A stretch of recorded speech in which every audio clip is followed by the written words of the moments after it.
Guys, welcome to Box, the football talk show powered by Sportology TV. I'm Ouney. This is my co-host, Ali Drew. On the last episode of Box to Box, I was joined by a former Liverpool and ex-Republic of Ireland international, Jason McAteer, and former Liverpool, Villa and Leeds defender, Stephen Warnock. But on today's show, we have another great guest who is joining us. It is a player former to Liverpool, Fulham and an ex-England international. And now a pundit. We are delighted to be joined by Danny Murphy. Danny, how are you? I'm good, thank you, guys. How are you doing? You all right? Very well, thank you. Very well. Good. How's life treating you? You're a busy man. I'm in the car quite a lot, so I turn on the report and I hear your voice all the time. How's life treating you as a radio man? I really enjoy the radio, actually. It's a great platform. You get a lot more time to express an opinion and show some personality. TV can be quite intense, but I've actually had a little bit of a break, really. I've done a little bit of work the last couple of weeks because, obviously, as you know, when the season starts again in September, we're going to be non-stop. I mean, we're not just going to be non-stop for one season. It's like 2 years of football. We've got the Euros in 2021, got the World Cup the year after.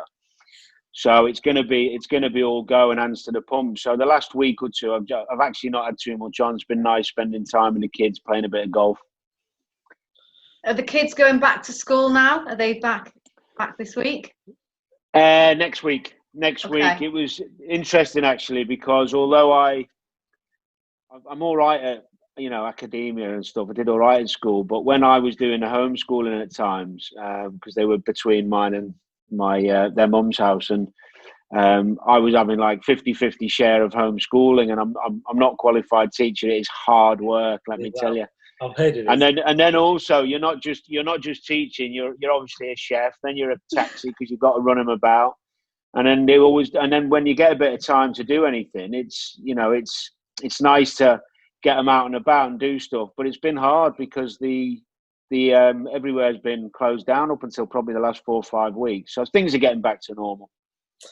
Dan, let's talk about one of the sort of clubs that you played for, one of the clubs you've been most associated with, that's Liverpool Football Club. Spent some great years there, but obviously this year has been the greatest year for 30 years, winning the Premier League title. It looks like Jurgen Klopp finally got his boys over the line, and quite convincingly, actually, got them over the line with a couple of months to go. What did you make of the season? Phenomenal. I mean, it's one thing winning it, but the way they won it, consistency, creativity, intensity, togetherness, work ethic, incredible season, and made even more special by the fact that they missed out last year by that 1 point, and for a long period thought they'd won it. So the disappointment of that, to then recover from that and show the attitude and the character that they did was I thought really exceptional.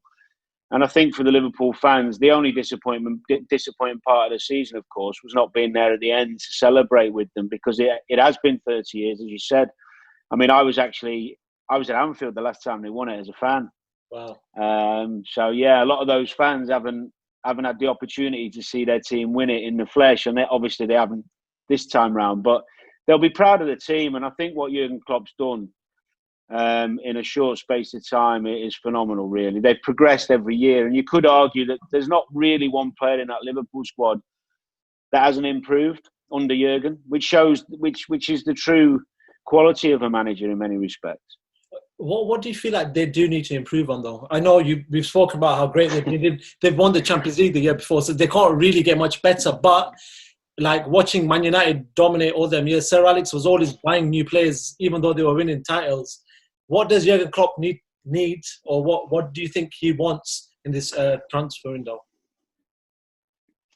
Well, I think for me personally, when I look at the squad, if you're looking at the front three, they're reliant on the front three. I know Origi comes in and does okay, and Shaqiri's a talent, but I'd be looking at that as my priority, to try and give them some competition. The problem is, if you're trying to persuade a player to come to Liverpool who's an attacking player, Minamino's a good example, who hasn't had much game time yet. They've got to basically sit on the bench and wait their turn. And not many players really want to do that, especially players of high quality. So that's a problem for him. But that would be the only area. I mean, there is talk of Thiago, I'm a big fan of. In fact, a massive fan. He's an exceptional player. But actually, the Liverpool midfield is pretty good. They've got 6 players for 3 places. That would be 7. Maybe someone's going to leave there. But, I mean, last season we had the same conversation, last pre-season. What's he going to do? How's he going to improve? How's he going to go one better and overcome Manchester City? He didn't sign anybody, and then they absolutely romped it. So who are we to question Jurgen Klopp's recruitment? He's got it spot on so far. True. But just talking about Thiago there, it seems like this sort of story's been rumbling on all summer. Ever since the end of the season, I think he was still playing in the Champions League, and there was talks that a deal was done. And now it just seems like we don't know where it is. And it seems quite a cheap deal. They're quoting 30 million euros. But is there anything, do you know in regards to that? Do you know what the hold-up is, if Jurgen Klopp's still interested? What's the latest with that? Well, the most encouraging thing I read was that Karl-Heinz Rummenigge at Bayern Munich had said that Thiago told him personally that he wants a fresh challenge. That suggests to me it's just a case of negotiating the fee, because he's got a year left on his contract. So there'll be some haggling around that, I would imagine. But now it's this far down the line, I can't see it not happening. I don't think there's a Liverpool fan on the planet that won't be excited to see him, because as you've seen yourselves, I'm sure with him, he's one of those players, very rare, who's got the capability of speeding up a game and slowing it down. It's always on his terms. Very, very talented player. The only thing is, in that Liverpool midfield, is whose place is he going to take? He talks about Gigi Wijnaldum maybe being sold. Well, what do you make of that? Because he's had, even the season that Liverpool won the Champions League, he scored some very important goals leading up to that. But what do you make of that? If Gigi was to leave, you bring in Thiago, would you say that's an improvement? Yeah, I would actually, even though I'm a big fan of Wijnaldum. Yeah. I think he's gone under the radar for a long time. He's not just, he does score the odd good goal, but he's actually a very talented player, very good technically on the ball, very rarely loses the ball, does his defending, presses well. I don't think he'd want to lose him. I think he'd want to add to the squad. But yeah, he could be off because his contract's running out as well, I think. And there'll be a lot of admirers. And also, you've got to think as well, you've still got Oxlade-Chamberlain, Keita, who's had a few injury problems. He's probably going to be expected to play more games. So yeah, I probably think someone might. It could be him. Yes, one of the midfielders might go if Thiago comes in. Another name sort of going around the rumour mill is Salah coming in. Do you know the sort of latest with that? No, but I do know that he's a talent. I know he's friends with Mane, isn't he? Yeah. Which always helps in negotiations and things like that. He's got great potential. He's got lots of attributes that mean he's got, well, all the attributes that he could cope in a big team. Yeah, that's the type of player, if we go back to what I was saying, that probably actually would go to Liverpool and be grateful to be there. I don't think he'd be knocking on the doors, with an egotistical attitude where he's knocking on the doors and why aren't I playing? That could be the type of signing. The numbers, I don't think the numbers work. I mean, I was reading that Watford wanted 40 million, didn't they? Yeah. I mean, they're not going to pay that, Liverpool, at the moment. We're talking about incomings. Let's talk about sort of outgoings. I was going on the TalkSport website, saw an article and some quotes from your colleague Tony Cascarino. All right. He was talking about Mo Salah possibly leaving Liverpool, possibly out of the front three. He's possibly the one that could be the one that leaves. Potential suitors like Real Madrid or Barcelona, these sort of big names came knocking, he'd be the one leaving. Do you feel like, do you share that sentiment? Do you feel like he could be one of the big names leaving if there was to be a big name to leave?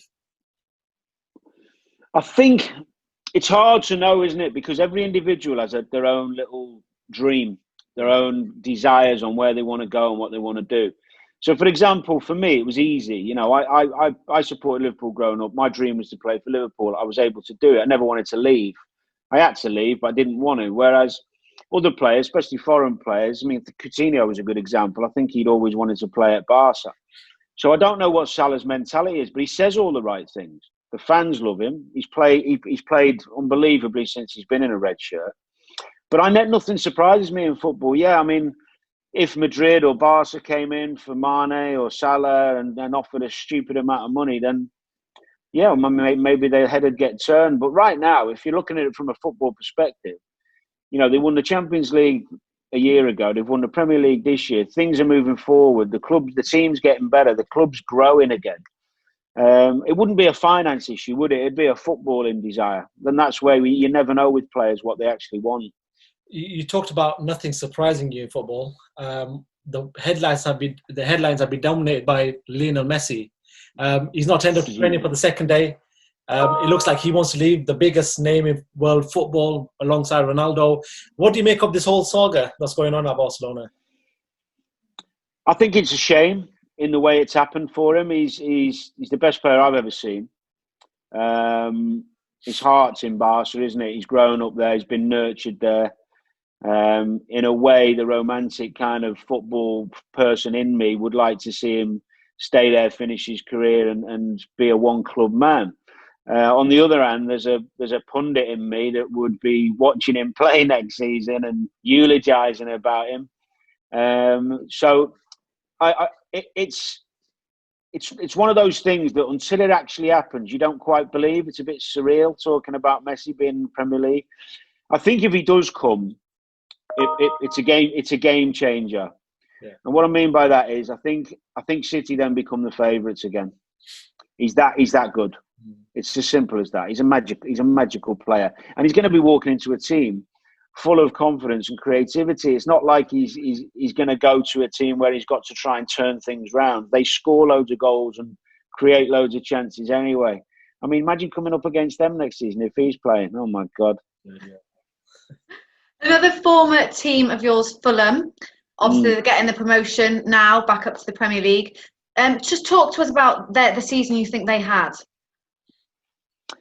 Well, I think it was a good season because obviously when you're promoted, it's a good season. But the way they played, Scotty stuck to his philosophy, and they got out playing how he wanted to play. He didn't sacrifice that good football that he likes to play. They're already trying to strengthen. They need to. Defensively, they're a bit vulnerable. That's going to be. I think the way they play and some of the quality they've got in attacking areas, they'll score goals. They'll cause teams trouble. But I do think they need some reinforcements defensively to give themselves a shout. But you know what? It's coming out of the Championship when you look at the teams and the squads coming up. You talk about lack of experience or all these different things you can analyse.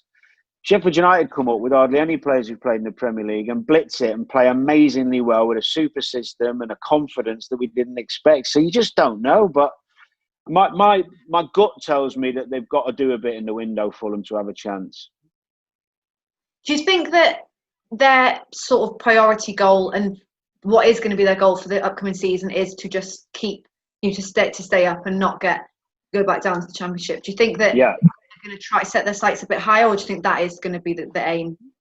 No, well, I mean, ideally, yes. Of course, they'd want to try and have a comfortable season. But no, if you offered them right now, staying up on the last day on goal difference, they'd take it, because then you can build. You see, the grounds being the one side of the grounds being done. The owners are ambitious.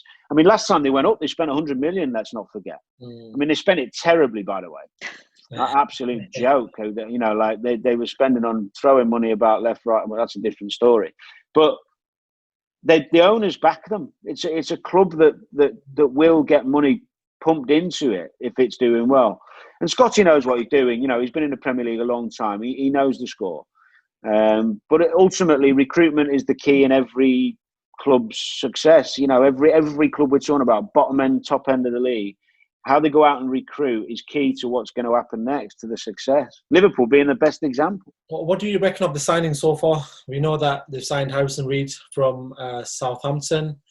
He was on loan anyway, wasn't he? Yeah, got him for full time. And then Mario Lemina, I think they've got in as well. What do you make of sort of the dealings so far? We're only 11 days away from the start of the Premier League. So what do you make of it so far?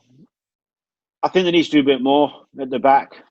I think they need some experience at the back. I mean, remember Palace last year? I think they grabbed Cahill from Chelsea. That type of signing. So it doesn't always have to be multi-millions. It doesn't have to be loads of money.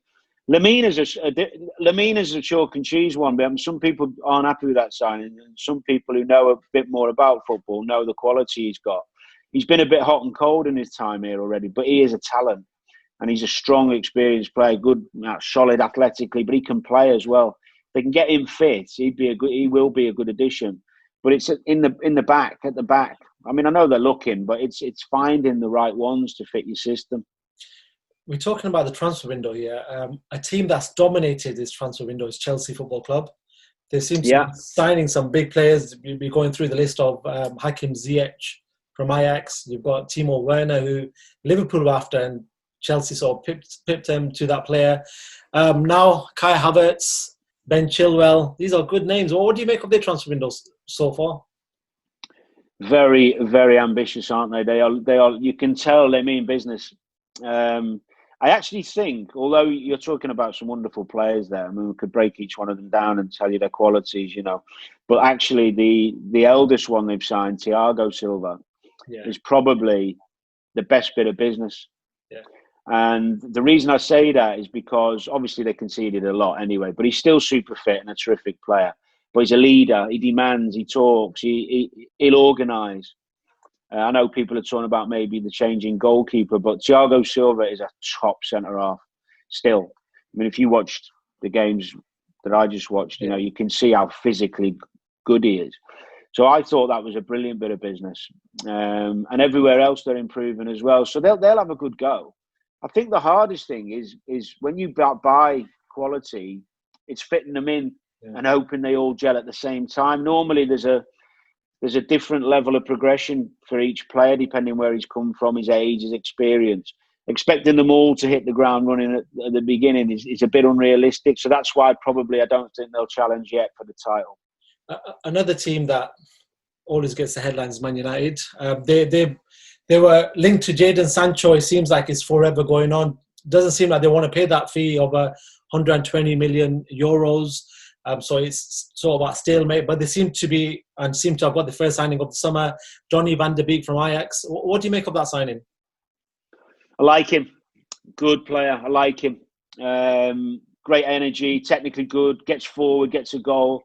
The only thing is, when I look at the United squad, and they've got, if you play a midfield three, for example, at the end of the season, it was Pogba and Fernandes ahead of either Matic or Fred. And the Dutch lad is not really a defensive midfielder. He's not going to sit in there and spray it about. He's not a Matic type.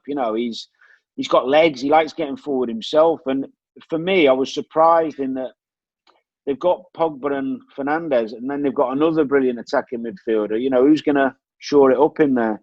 Unless he sees him playing that role and restricting him a little bit from those bursting runners. Because I don't know if you saw the goals he scored in the Champions League run with Ajax. He spots space really well. He gets in there really well. So I don't know. I mean, although Pogba's agent said he's staying now, maybe that's going to change. I don't know. I am surprised that they've gone for another top class attacking midfielder. It's going to be he's going to have to juggle them and fit them in somehow. I'm not sure how at the moment. But going off that, we saw United sort of when they came back from the lockdown, they were phenomenal, and then they started to get leggy. The results weren't coming as great as they were previously. And it just seemed like at that point that maybe Ole Gunnar Solskjaer weren't trusting people off the bench. The Pereiras, the Lingards, these are the Matzers of the world. He wasn't really trusting them. Do you feel like just adding someone like Donny Van De Beek just helps them with squad depth that it looks like they need? Yeah, it does. You're spot on. Like if you look at, we talked about Liverpool's 6 midfield options, if you like, for 3 places. But I don't think Van de Beek's going to want to come and sit on the bench, is he? I mean, that was a conversation he must have had. And you're very rarely paying 40 million plus for a player who's going to give you strength and depth. Saying that, Manchester United, one of the biggest clubs in the world, they need a lot of top-class players to compete, don't they? Because they have been a bit off the mark for a few years now. So yeah, he's there's no doubt in his quality. Where he plays, we'll have to wait and see. But he's a good signing, really good signing. Who do you think is going to be Liverpool's biggest threat next season? Because you said Chelsea, you think it might take a bit of time. Man City. I think so. I think they'll have a little bit of, a bit of revenge in sight, if you like. They've been questioned a lot this year in the Premier League. Lost 9 games, I think. I think some of the players have been criticised a bit too much as far as I'm concerned. They were due a bad season. I mean, come on, they've been phenomenal, haven't they, really? Yeah. And there's a few changes going on there. David Silva's leaving, of course, and the influence he's got. But I think they're going to go and sign. I mean, we talked defensively about Chelsea. I mean, City have had some problems defensively as well. Never really replaced Company. But I still think with the firepower they've got, and if they do get Messi, I mean, how can they're going to, even without Messi, I still think they'll be Liverpool's closest rivals. But there's some business to be done for City. I think they need a centre-half big time. Danny, before we let you go, we normally ask, because we've had a lot of sort of former players come on. We've had Neil Mellor, Paul Konchesky, former Liverpool players come on. We asked 2 questions. First of all, and I think a lot of people might know the answer, who is the greatest player you've ever played alongside? Yeah, you do know the answer. It's an easy one, isn't it? It's Stevie's the best. Yeah. Just a remarkable player, yeah. He's, funnily enough, actually, but more interestingly, probably the best trainers I ever trained with wasn't the best players. Okay. The best trainers was Jamie Carragher, Robbie Keane, Clint Dempsey. Clint Dempsey probably topping all of them. But Stevie was the best player.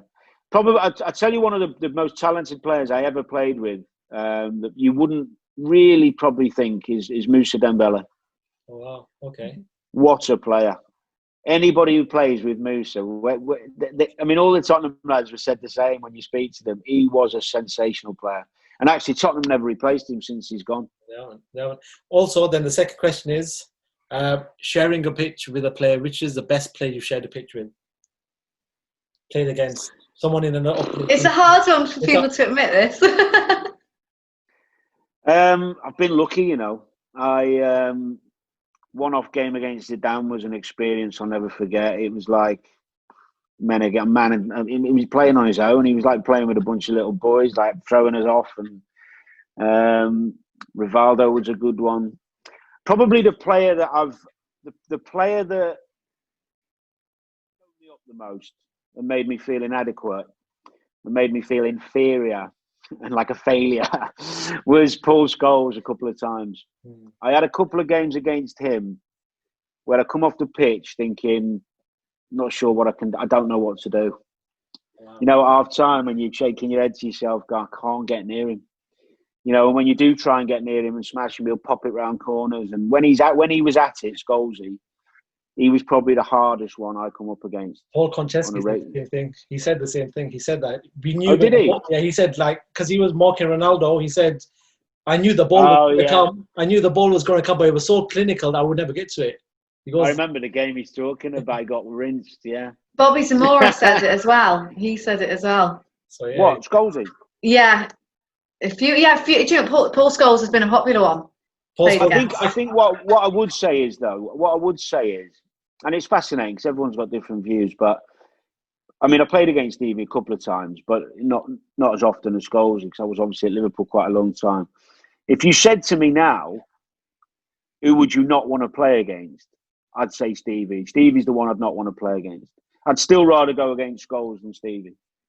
Because Stevie can outthink you, outfight you, outrun you, outjump you. Stevie's got everything as a midfielder. There's not an area you can't beat him up here and you can't beat him physically. So even those goals he gave me the most problems, I'd still rather not play against Stevie. You'd rather have Stevie on your team? Yes, you would. I promise you would. Cool. Danny, thank you so much for joining us. Absolute pleasure. It's been great chatting to you. Thank you very much. And hopefully, when the season's back up, you're going to be a busy man. Hopefully, there'll be a time we can speak to yourself in the future as well. Yeah, of course. Anytime. No problem. Danny Murphy. Thank you so much. Cheers. Thank you. Cheers. Guys, that was Danny Murphy talking about Liverpool, transfer window, Fulham and everything else involved in football, including Chelsea and Manchester United. So we thank Danny for coming on. But also, guys, we need your support. We do need you guys to subscribe, like the videos if you like them, comment, do whatever you can to sort of support us. We've got social media links in the description below. So definitely give us a follow on Twitter, Facebook and Instagram. But yeah, that was Danny Murphy this time around. We will be having more guests on in the coming weeks, so make sure you guys stay tuned. We'll catch you soon. Take care.